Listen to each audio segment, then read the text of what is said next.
What's going on, YouTube? It's No Change, and I am back for another commentary. And this is another episode of my Madden 25 Connected Franchise Owner Mode. And in this week, we will be facing off against the Indianapolis Colts. And Andrew Luck, as expected, is leading the way for them. And this is a very good game. You guys do not want to miss it. But you know the rules. Do not skip to the end. Watch the entire game. What would be the point of watching a movie if you just skip to the end? That's stupid. I don't even know why I made that comparison. It's completely different, but still, don't skip. Anyway, we take a look at the stats. They do have LaRon Landry. They catch a lot of interceptions. You know, I always go to the interceptions when I look at the stats because Andy Dalton has an interception problem. You know, or I mean, we all know it's me controlling him, but you know, I throw a lot of interceptions, so something to be wary of is their secondary. Butler can catch interceptions, linebackers catch interceptions, everybody on this defense catches interceptions, it seems like. So like I said, I have to be wary of that. And there's Andy Dalton warming up. We're rocking all blacks. Those are my favorite jerseys, no question about it, to wear when we're playing at home. You guys know we gotta look good for the fans out here at Paul Brown Stadium.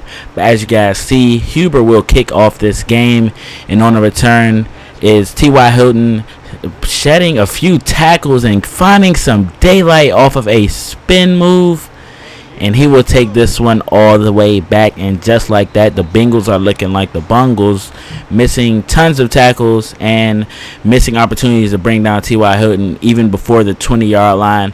Nonetheless, he goes in and takes it in for a touchdown and does his cat daddy. It seems like the entire Indianapolis Colts team does the cat daddy. It's like they practice in the locker room how to do it. As you guys see, I'm going to start the game off getting stuffed by Brett Kiesel. And it seems we just can't escape him somehow. I'm not sure exactly how. Forgive me for not knowing exactly how the Colts got him. But he's usually on the Steelers and is on the Steelers in real life. And somehow, like I said, he got to the Indianapolis Colts. And nonetheless, he's shutting down our run game already. So we're going to have to try to avoid him, run to the right side instead of the left. Because it seems like every team we play against has that one player that shuts down our run, one defensive end that shuts down our run. And guys, did you see what just happened? Mohamed Sanu caught a pass, and I think I go to him a couple times in this video. The only reason why I'm so down on Sanu, if you guys watch the beginning videos, it seems like I talk about this almost every video. It's just he dropped so many passes during the first 4 weeks when AJ Green was hurt from his injury in preseason. And it's always great to see Mohamed Sanu catch a pass. As you guys see, we try to toss play out to the right side. LaRon Landry will blow that up before it can get started.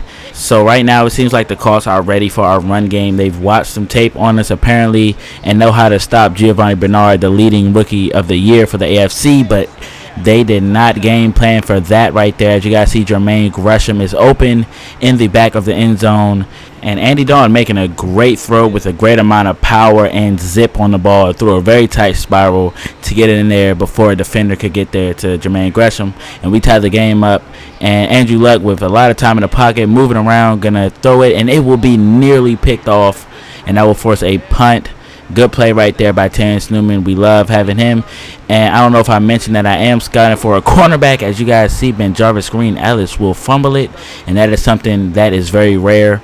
But I am scouting for a cornerback because I'm anticipating that Terrence Newman will retire after this season. If not, his overall may go down. But as you guys see, look at that juke move by AJ Green and using his speed to get to the end zone, turning a 10-yard pass into a touchdown following some yards after the catch. We love Yak on this team. I love Yak. I love throwing these short yardage passes and getting our receivers in open field able to make a few men miss and then turn it into a long play for a touchdown. And as you guys see, that's a rare sight right there. Sean Williams gets his tackle broken. Poor technique by him not wrapping up. Tried to do the arm tackle on an elusive running back like Ahmad Bradshaw. That definitely is not the way to go. You have to wrap him all the way up.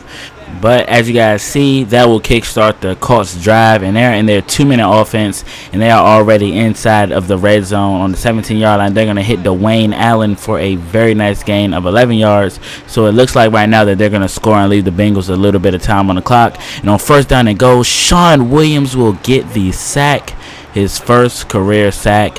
You guys know he's forced a lot of fumbles and deflected a lot of passes, but he has not had a sack. So right there, he gets it done in the backfield. And Vontaze Burfict with great recovery speed will get to the ball and swat it down, and Andrew Luck will throw this one away. So they will be forced to kick a field goal. And Andy Dalton back to pass, going deep, and he will overthrow AJ Green. His deep accuracy right now, as it stands today, is an 80, and that is definitely not good enough, especially when you have a receiver like AJ Green who can get wide open deep and beat a lot of cornerbacks in the league. As you guys see, he's not going to have trouble finding Jermaine Gresham on the right side of the field right there for a nice game. And we just need one more completion in order to get a field goal, and we are clearly inside of Bueller's leg range, and we're going to tack on a field goal right here. So Bueller will continue his streak of no field goals missed in the year 2013. And the Bengals will receive the second half kickoff, as we're going to try to establish the run, but right now it doesn't look like it's going to work, as their safety makes a play in the backfield. We're going to try a screen pass to Giovanni Bernard, and usually he's effective on those plays, but he takes a big hit and doesn't get the first down. And not only that, he is hurt, so Kevin Huber will punt the ball and pin the Colts back on their own 6, and they were running, and on 3rd down and 6, Luck is back to pass under pressure of Michael Johnson, and he will find T.Y. Hilton. So T.Y. Hilton is not only effective on special teams, he's effective in the Colts offense as well, as he was last year, as Marcus Hunt lays the big hit on Ahmad Bradshaw. I'm really surprised they didn't fumble, but a lot of time for Andrew Luck moving around in the pocket, able to step up cleanly and get that pass in there to a wide open Reggie Nelson, finding the hole in our defense, and he's going to hand it off to Ahmad Bradshaw this time, and he's going to get a very nice game, getting them down inside the red zone. He has 50 yards on only 6 carries, so we have to find out a way to stop him. But there's Donald Brown avoiding a few Cincinnati Bengals getting into the end zone, just wiggling his way into the end zone, dodging a lot of tackles. So just like that, they tie the game up. So that gives Andy Dalton and the rest of this offense a chance to get the lead. As you guys see, he will get out of the pocket and get a very nice game right there. And I said I wanted a mobile quarterback. Andy Dalton does have underrated mobility. He can run, not good enough to run the option like I wanted to, but fitting in for Giovanni Bernard, which is rare. He never really gets hurt, but Bernard Scott will be filling in for him as he gets a 9-yard gain, and we're going to find Jermaine Gresham on the right side of the field. Then we're going to hand it off to Ben Jarvis Green Ellis, the law firm, getting us down to about the 20-yard line and scrambling out of the pocket is Andy Dalton, getting us down to the 7-yard line. And there I was just talking about his mobility, as Ben Jarvis Green Ellis will power his way into the end zone.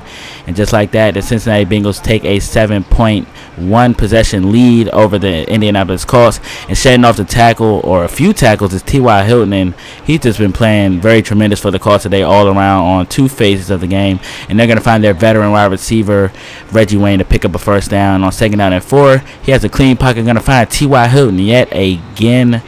So this is a very lethal combo, very lethal offense in general that the Colts have. Is Reggie Wayne will take in a touchdown, and right there on that play, he beat Terrence Newman, who usually is good in man coverage. We're going to hand it off to Bernard Scott because we have all 3 timeouts, and we're not really pressed for time, and we don't want to leave them too much time on the clock. As you guys see, Hawkins will drop that pass, and on 3rd down and 5, Andy Dalton has a good pocket. Going to find Eric Decker on the left side of the field, getting down to the 47-yard line on the comeback route. That is my favorite route to run when they're playing man-to-man, and we're going to find AJ Green for a gain of 11 right there. So we get into their territory, so all we have to do is take it slow and run the clock out, but who knows what will happen as Bernard Scott gets a 9-yard gain. And we're going to try to play action pass, go for Eifert. We thought we could catch him loafing and playing the run, but Sidbury was right there to pick that pass off. And Andrew Luck, you guys know he's phenomenal in games like this. He's coming into this drive hot with a couple of passes completed in a row, several passes completed in a row, but that would end right there as he would throw it away. But he's great in situations like this, so we really have to be careful, as Hayward Bay will drop that pass that definitely would have put him in field goal range. And on 3rd down and 10, the Bengals need to make a stop. Pressure by Michael Johnson and caught by Dwayne Allen, but he was not in bounds. So they're going to have to punt the ball away. Marvin Lewis giving a pep talk to his quarterback. He can't throw another one of those picks. And I was going to let this go, but I figured I could get a good return. And there's Hawkins cutting it out to the outside. One man to beat, and that is the punter. And he takes a terrible angle. So already in field goal position.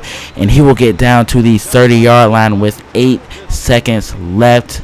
Very clutch play. And with 2 seconds left, we're going to get a full bar power for David Bueller. And just like that, the field goal is good. So the Bengals have lived up to their cardiac cat title as they come away with a tight victory here at Paul Brown Stadium late in the season. And we have defeated a very dangerous, I should say, Indianapolis Colts team. And I wasn't going to return that one at first. You know, the computer told me not to return it. They moved the player up, but I decided to say I have faith in my guy to get a good return. There wasn't very good coverage, and it paid off. You know, we got our kicker right there in field goal range, and he has a very strong leg, so he didn't really need to get too much farther. And we just, after that return, we ran it to center it, and that set up the game-winning field goal for David Bueller, who's been playing tremendously perfect on the season. I can't stress how good of a pickup that was for us. And kickers don't get enough credit. I mean, to some degree they do, but I don't think they get enough credit. I really don't. People think, oh, he's just a kicker. But nah, they have a very hard job. Kicking a field goal, you know, to win a game, that's a lot of pressure. It all comes down to you.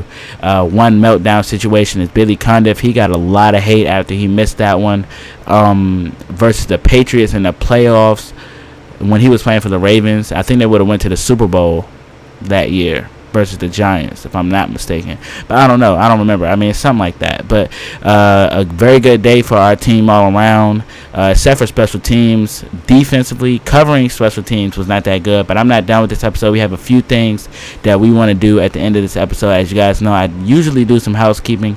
And I'm going to try my best to re-sign this guy. I just don't have the hang of it. I mean, somebody told me that the bonus is not high enough. I raised the bonus, and he did not accept yet. But hopefully this time he will accept it. And as you guys heard me talk about in a few episodes ago, I said that I was scouting Teddy Bridgewater. I'm just exploring the option of getting a new QB next year. I'm not sure that I will, especially the way that Andy Dalton is progressing. But, oh man, he would be very nice to get. I think all his throw accuracy ratings or attributes are higher than Andy's already.